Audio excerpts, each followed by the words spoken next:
मधुबन के बाबा, मधुबन के बाबा मुरली वाले, आपका क्या कहना, आपका क्या कहना। ओम शांति। आज 3 मार्च 2026 के साकार मधुर महावाक्य हैं। आज मीठे मीठे बाप दादा बोले, मीठे बच्चे तुम रूप बसंत हो, तुम्हारे मुख से सदैव ज्ञान रत्न ही निकलने चाहिए। जब भी नया कोई आए तो उसे बाप की पहचान दो। बाबा कहते, मीठे बच्चे तुम रूप बसंत हो, तुम्हारे मुख से सदैव ज्ञान रत्न ही निकलने चाहिए। जब भी नया कोई आए तो उसे बाप की पहचान दो। बाबा ने आज प्रश्न पूछा कि अपनी अवस्था को एक रस बनाने का साधन कौन सा है। उत्तर में बाबा कहते, संग की संभाल करो तो अवस्था एक रस बनती जाएगी। हमेशा अच्छे सर्विसेबल स्टूडेंट्स का संग करना चाहिए। अगर कोई ज्ञान और योग के सिवाय उल्टी बातें करते हैं, मुख से रत्नों के बदले पत्थर निकालते हैं, तो उनके संग से हमेशा सावधान रहना चाहिए।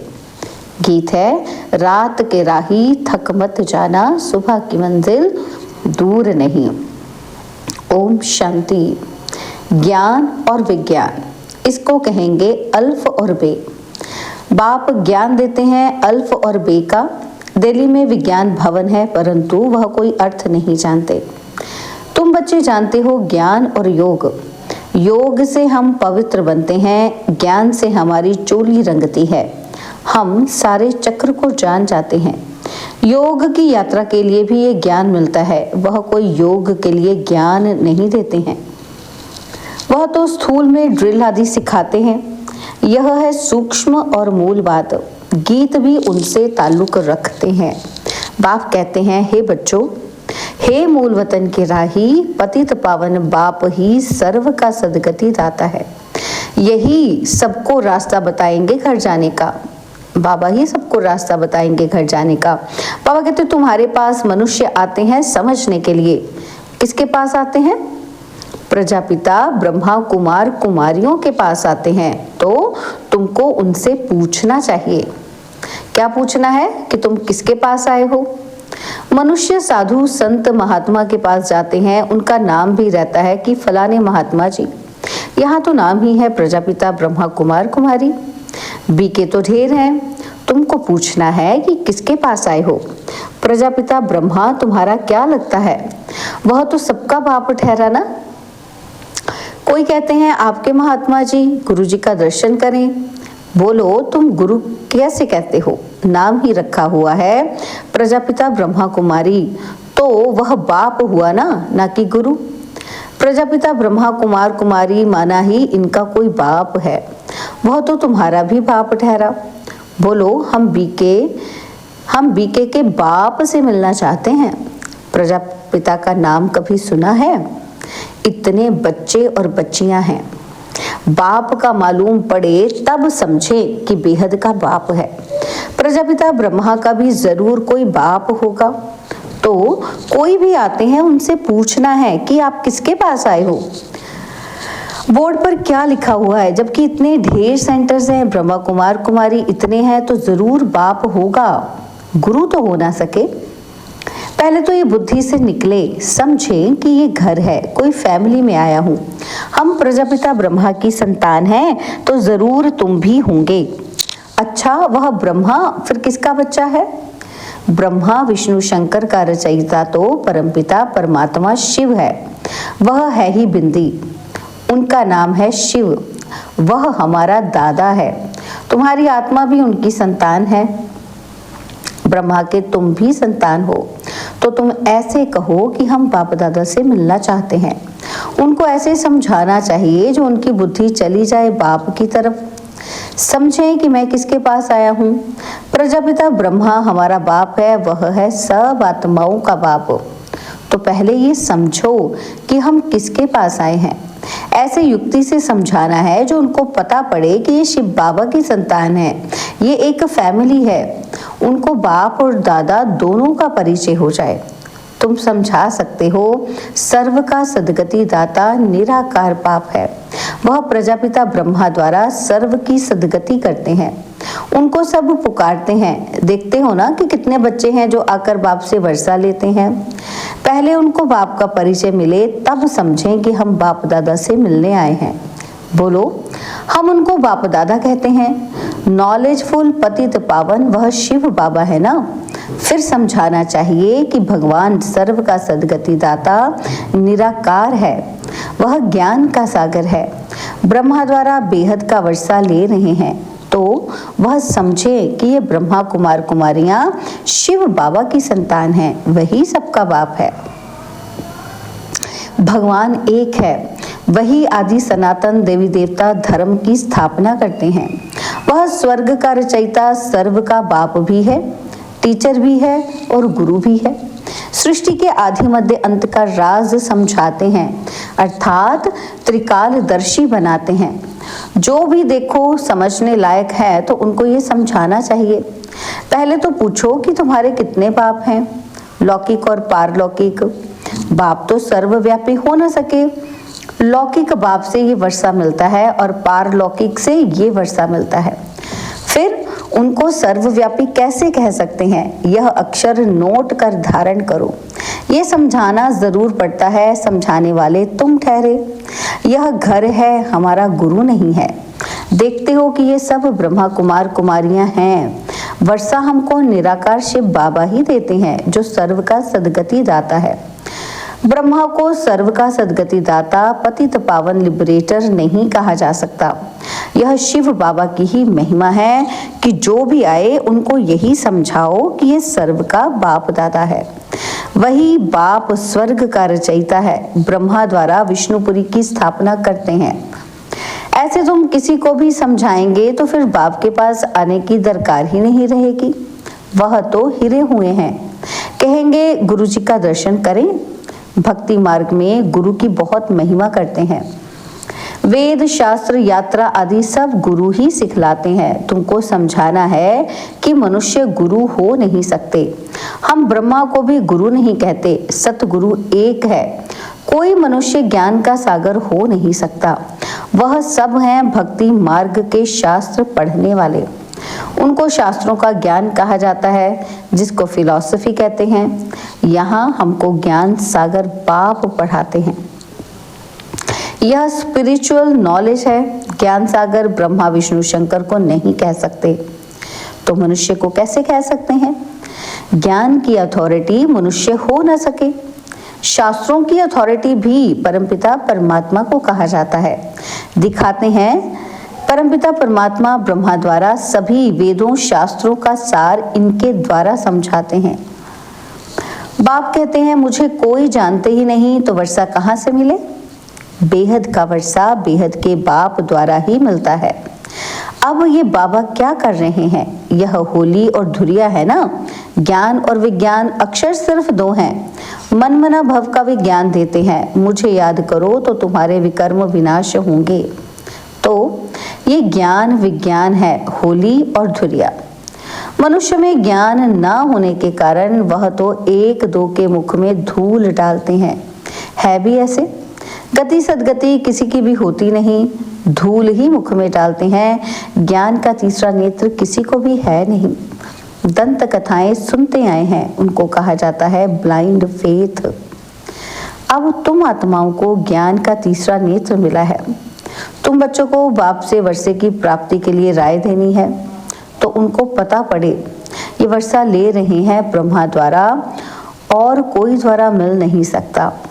सब सेंटर्स पर नाम लिखा हुआ है, प्रजापिता ब्रह्मा कुमार कुमारियां। अगर गीता पाठशाला लिखें तो कॉमन बात हो जाती है। अब तुम भी बीके लिखो, तब तो बाप का परिचय दे सको। मनुष्य बीके नाम सुनकर डर जाते हैं, इसलिए गीता पाठशाला नाम लिखते हैं। परंतु इसमें डरने की तो कोई बात ही नहीं। बोलो ये घर है। तुम जानते हो कि किसके घर आए हैं। इन सब का बाप है प्रजापिता ब्रह्मा। भारतवासी प्रजापिता ब्रह्मा को मानते हैं। क्रिश्चियन भी समझते हैं कि आदिदेव होकर गए हैं। जिसकी ये मनुष्य वंशावली है, बाकी वह मानेंगे तो अपने क्राइस्ट को ही। क्राइस्ट को, बुद्ध को फादर समझते हैं। सिजरा है ना, तो असल में बाप ने ब्रह्मा द्वारा आदि सनातन देवी देवता धर्म की स्थापना की है। वह हो गया ग्रेट ग्रेट ग्रैंडफादर। पहले बाप का परिचय देना है। वह कहे कि हम आपके बाप से मिलना चाहते हैं। बोलो, वर्षा शिव बाबा से मिलता है, ना कि ब्रह्मा बाबा से। तुम्हारा बाप कौन है?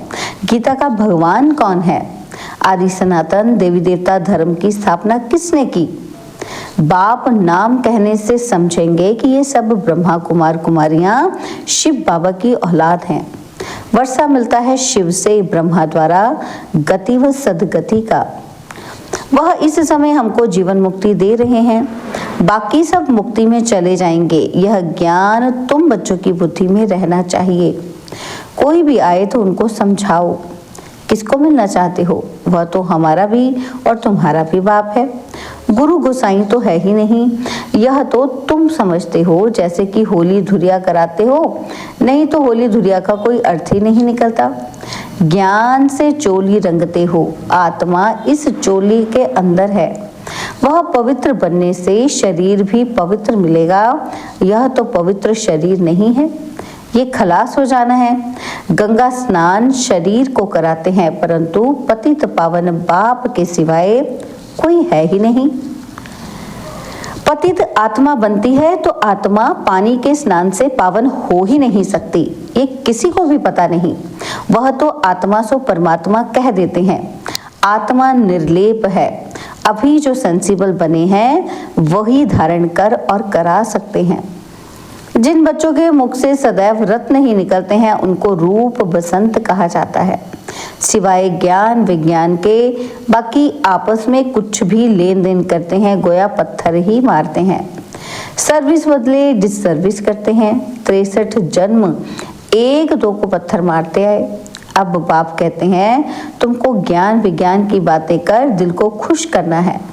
झरमुई झगमुई की बातें नहीं सुननी चाहिए। यह ज्ञान है ना, पत्थर तो सारी दुनिया एक दो को मारती ही है। तुम बच्चे तो रूप बसंत हो। तुमको ज्ञान विज्ञान के सिवाय ना कुछ सुनना है ना सुनाना है। जो उल्टी बातें करते हैं उनका संग ही खराब है। जो बहुत सर्विस करने वाले हैं उनका संग तारे। कोई ब्राह्मण रूप बसंत है, कोई ब्राह्मण बनकर फिर उल्टी सुल्टी बातें करते हैं। ऐसे का संग नहीं करना चाहिए और ही नुकसान कर देंगे। बाबा बार बार सावधानी देते हैं, उल्टी सुल्टी बातें एक दो में भी कभी न करो, नहीं तो अपनी भी सत्यानाश और दूसरों की भी सत्यानाश कर देते हैं, तो फिर पद भ्रष्ट हो पड़ता है। बाबा कितना सहज सुनाते हैं, शौक होना चाहिए। बाबा हम जाकर बहुतों को यह नॉलेज देते हैं, वही बाप के सच्चे बच्चे हैं। सर्विसेबल बच्चों की बाप भी महिमा करते हैं। उनका संग करना चाहिए। कौन अच्छे स्टूडेंट्स का संग करते हैं? बाबा से पूछो तो वो बता सकते हैं कि किसका संग करना चाहिए। कौन बाबा के दिल पर चढ़े हुए हैं वो झट बताएंगे। सर्विस करने वालों का बाबा को भी रिगार्ड है। कोई कोई तो सर्विस भी नहीं कर सकते हैं। ऐसे बहुतों को खराब संग मिलने से अवस्था नीचे ऊपर हो जाती है। हाँ, कोई स्थूल सर्विस में अच्छे हैं, वो भी अच्छा वर्षा पा लेते हैं। अल्फ और बेस समझना तो बड़ा सहज है। कोई को भी सिर्फ बोलो कि बाप को और वर्षे को याद करो, बस अक्षर ही दो हैं, अल्फ और बे। ये तो बिल्कुल सहज है। कोई भी आए तो उनको सिर्फ कहो बाबा। बाबा का फरमान है मामेकम याद करो, बस। सबसे बड़ी खातरी यह है, बाप कहते हैं मुझे याद करो तो तुमको स्वर्ग का वर्षा मिल जाएगा। हर सेंटर में ऐसे नंबरवार हैं। कोई तो डिटेल में समझा सकते हैं, नहीं समझा सकते हैं तो सिर्फ ये बताओ कि कल्प पहले भी बाप ने कहा था मामेकम याद करो, और कोई भी देहधारी देवता आदि को याद ना करो। बाकी झरमुई झगमुई फलाना ऐसे कहते ये करते कुछ भी नहीं करो। ये बाबा ने तुमको होली और धुरिया खिलाया। बाकी रंग आदि लगाना तो आसुरी मनुष्य का काम है। कोई किसी की ग्लानि बैठ सुनाए तो नहीं सुनना चाहिए। बाबा कितनी अच्छी बातें सुनाते हैं, मन मना भव मध्यजी भव। कोई भी आए तो उनको समझाओ कि शिव बाबा सबका बाप है। वह तो कहते हैं मुझे याद करो तो स्वर्ग का वर्षा मिलेगा। गीता का भगवान भी वह है और मौत सामने खड़ा है। तो तुम बच्चों का काम है सर्विस करना, बाप की याद दिलाना। ये है महान मंत्र जिससे राजधानी का तिलक मिल जाएगा। कितनी सहज बात है। बाप को याद करो और कराओ तो बेड़ा पार हो जाएगा। अच्छा, मीठे मीठे सिकिलदे बच्चों प्रति माता पिता बाप दादा का याद प्यार और गुड मॉर्निंग। रूहानी बाप की रूहानी बच्चों को नमस्ते। हम रूहानी बच्चों की रूहानी बाप दादाजी को दिलवा जान सिकवा प्रेम से नमस्ते। ओम शांति। प्यारे बाबा, मीठे बाबा, मेरे बाबा, शुक्रिया बाबा, शुक्रिया बाबा, शुक्रिया। धारणा के लिए मुख्य सार है। पहला पॉइंट है सेंसिबल बन, सबको बाप का परिचय देना है। मुख से कभी पत्थर निकाल डिससर्विस नहीं करनी है। ज्ञान योग के सिवाय दूसरी कोई चर्चा नहीं करनी है। सेकंड पॉइंट है जो रूप बसंत है, सर्विसेबल हैं, उनका ही संग करना है। जो उल्टी सुल्टी बातें सुनाए उनका संग नहीं करना है। बाबा ने वरदान दिया, नॉलेज द्वारा रावण के बहु रूपों को जानकर उसकी अट्रैक्शन से मुक्त रहने वाले हिम्मतवान भव। नॉलेज द्वारा रावण के बहु रूपों को जानकर उनकी अट्रैक्शन से मुक्त रहने वाले हिम्मतवान भव। जो बच्चे नॉलेज द्वारा रावण के बहु रूपों को अच्छी तरह से जान गए हैं, उनके आगे वह नजदीक भी नहीं आ सकता। चाहे सोने का चाहे हीरे का रूप धारण करें, लेकिन उसकी अट्रैक्शन में नहीं आएंगे। ऐसी सच्ची सीताएं बन, लकीर के अंदर रहने का लक्ष्य रख, हिम्मतवान बनो। फिर वह रावण की बहुसेना वार करने के बजाय आपकी सहयोगी बन जाएगी। प्रकृति के 5 तत्व और 5 विकार ट्रांसफर होकर आपकी सेवा के लिए आएंगे। स्लोगन है, सेवाओं में सफलता प्राप्त करना है तो निर्माण चित्त की विशेषता को धारण करो। सेवाओं में सफलता प्राप्त करना है तो निर्माण चित्त की विशेषता को धारण करो। बाबा के अव्यक्त इशारे निश्चय के फाउंडेशन को मजबूत कर सदा निर्भय और निश्चिंत रहो। बाबा ने समझाया कि विजयी बनने का फाउंडेशन है निश्चय। फाउंडेशन अगर पक्का है तो बिल्डिंग हिल नहीं सकती। निश्चित रहते हैं, अगर फाउंडेशन कच्चा है तो थोड़ा सा भी तूफान आएगा, थोड़ी भी धरनी हिलेगी तो भय होगा कि ये बिल्डिंग हमारी गिर नहीं जाए या क्रैक नहीं हो जाए। लेकिन निश्चय का फाउंडेशन पक्का होगा तो निर्भय और निश्चिंत रहेंगे। अच्छा, ओम शांति।